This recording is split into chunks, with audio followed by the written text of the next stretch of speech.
The bandits, now in full control, relocated their camp from the top of the hill to the center of the village. They brought their other prisoners down with them and led them into the main building to be with the others. This was so they could keep them all in one place for the purposes of security and sorting. Two of the bandits huddled them all together in one room and kept a watchful eye over them while the others made one of the ladies cook for them. As hungry as the women and children were, they didn't dare ask for anything to eat.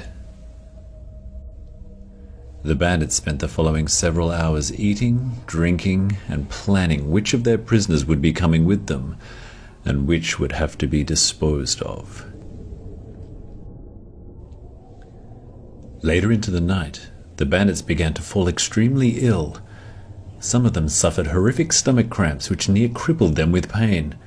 Others felt so nauseous they began to vomit violently and could not stop until the entire contents of their stomachs had been expelled. One, who was less affected than the others, accused the lady who cooked the food of poisoning them and told one of the men to take her outside and kill her. She vehemently denied the accusation. However, with a lack of any evidence to the contrary, her pleas fell on deaf ears, and she was led outside to be murdered in cold blood.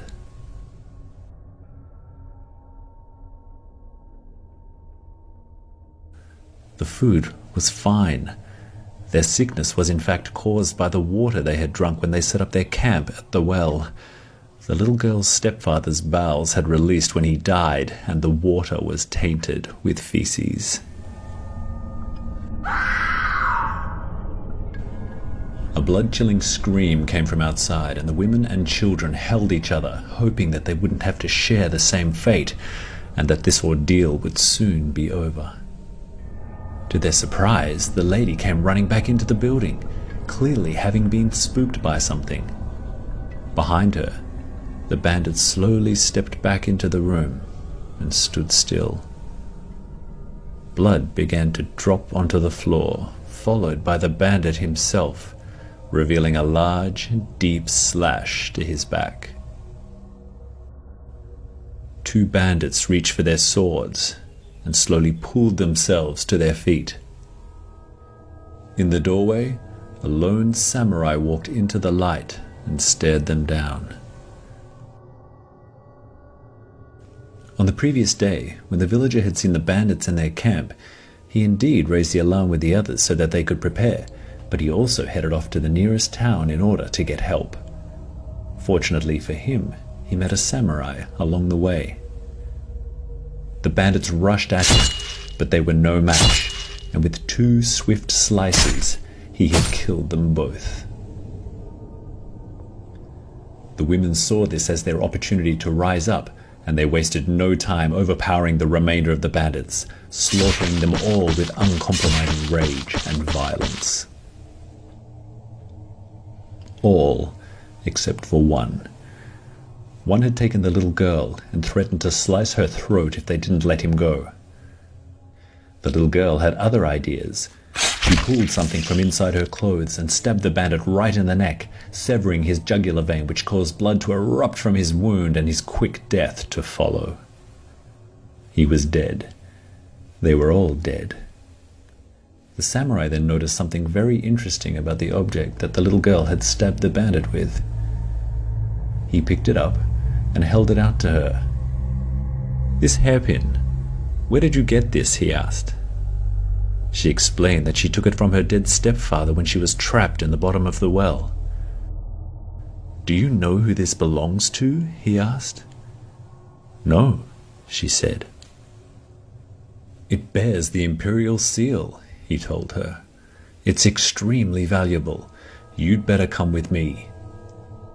With no energy left to argue or fight, she submitted.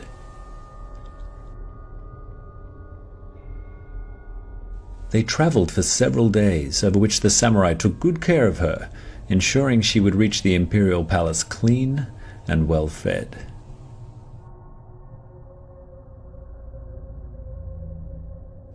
The palace was unlike anything she had seen in her entire life. It was so beautiful and yet so terrifying at the same time. She had no idea what was going to happen next, and felt she was either going to be imprisoned for her crime of stealing, or worse, executed.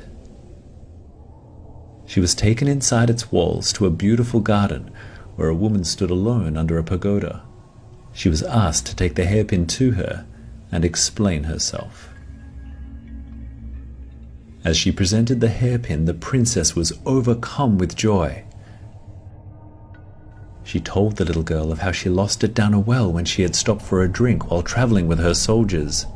She couldn't retrieve it at the time as they were needing to move quickly, but she had regretted it horribly and sent one of her samurai to get it. This was the same samurai who saved the little girl and her village. She hugged the little girl and thanked her for returning the pin to her, the pin that had once belonged to her mother.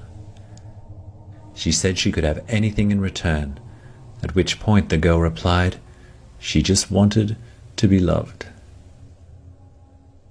And she was, for the rest of her days, in the safety and security of the palace walls.